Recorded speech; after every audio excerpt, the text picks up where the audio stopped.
So now we're moved to subtopic number 4, the screening for hearing loss and vision. So hearing loss is very common. More than 80% of adults age 80 and older will have some level of hearing loss. It's often unrecognized because it happens slowly over years, and so it's more subtle. And only about 10 to 20% of older adults with hearing loss use hearing aids.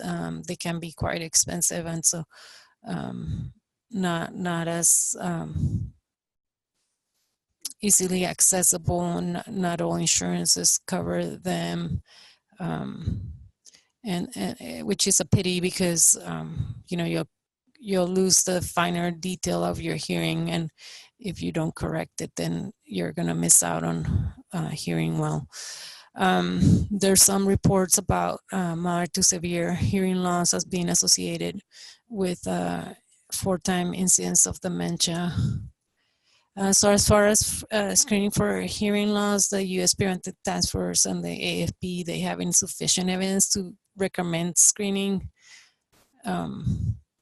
That doesn't mean don't necessarily do it. It's just that the evidence of the studies that they have didn't have a strong recommendation.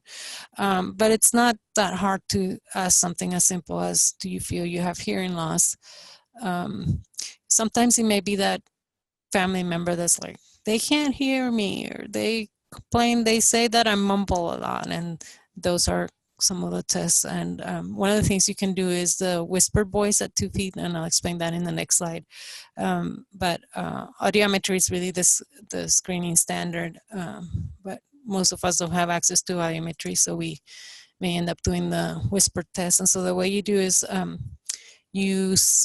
with the patient seated, you are going to stand about 1 arm length away, which is about 2 feet. You ask the patient to cover the ear, not being tested, by putting the finger over the tragus, and slowly move the finger in a triangular fashion. So you, as the examiner, you take a deep breath, you exhale fully before whispering the number letter recommendations. So here are some examples.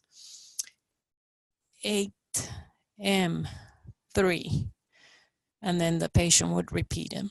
Now, of course, if you want to say different letters, number combinations for each year, because you don't want them to memorize what they said from the prior year.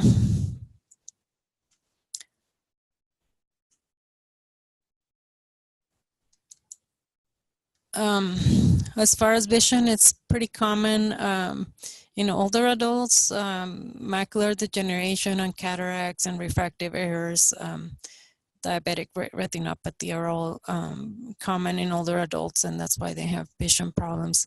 There is insufficient evidence to recommend a formal vision screening. However, we do have a Snellen chart that you can use. That it's a test that doesn't involve a whole lot of risk to kind of assess the vision, and then you can refer to the ophthalmology colleagues if the vision's impaired.